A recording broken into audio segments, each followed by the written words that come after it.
We know that Ubisoft Montreal has been making all kinds of fantastic games for years, but they're going into a new space. They're getting into free-to-play for the first time with the mighty quest for epic loot. And I got a date with this treasure chest, baby.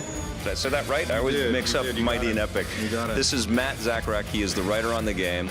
Tell us a bit about the discipline that you bring to the table here. What are you trying to do with the storytelling in this title? The Mighty Quest for Epic Loot is not a narrative-driven game per se. It's a game in which basically the players are creating their own story. And my job basically is to bring life to that universe, make it a fun playground for the players to play in, and bring context and laughs into that world. You just got beaten by a man in his underpants.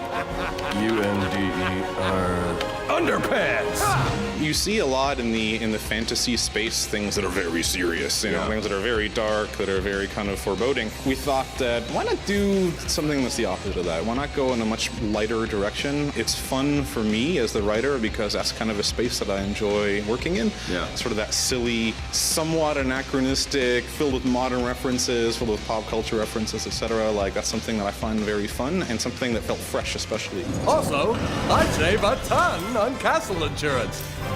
So what are you guys trying to do with this title that isn't being done in this space already? There's a lot of creative content that goes into it because you design exactly how you want your death trap to look. You build it from ground up, you fill it up with creatures and traps, and you have the other side of that gameplay experience, which is attacking other players' castles. So we really feel that we have a type of game that combines familiar inspirations, but into one total package that's never really been done before.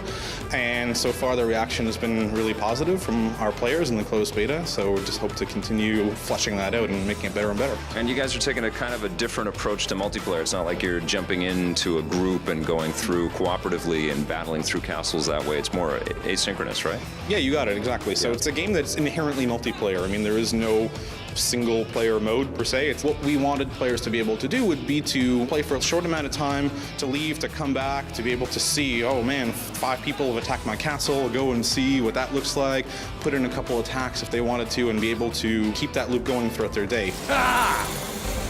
That's cool. And then you get the ability to watch the replays of some of the masochistic stuff that you do to your friends and enemies in this game as well? Yeah, absolutely. Every single attack in the game is recorded. Yeah. So you can go in and see exactly what took place. You can see, oh, yeah, okay, that trap worked well. Oh, that one didn't work so well. That's one of my favorite parts, actually. And I think it's one of our community's favorite parts of the game, too, is going in and seeing exactly what happened to the invaders in their castle and how they got caught in their deadly machinations. Leaving so soon? Go f yourself. Okay. Take care now. Have a good trip.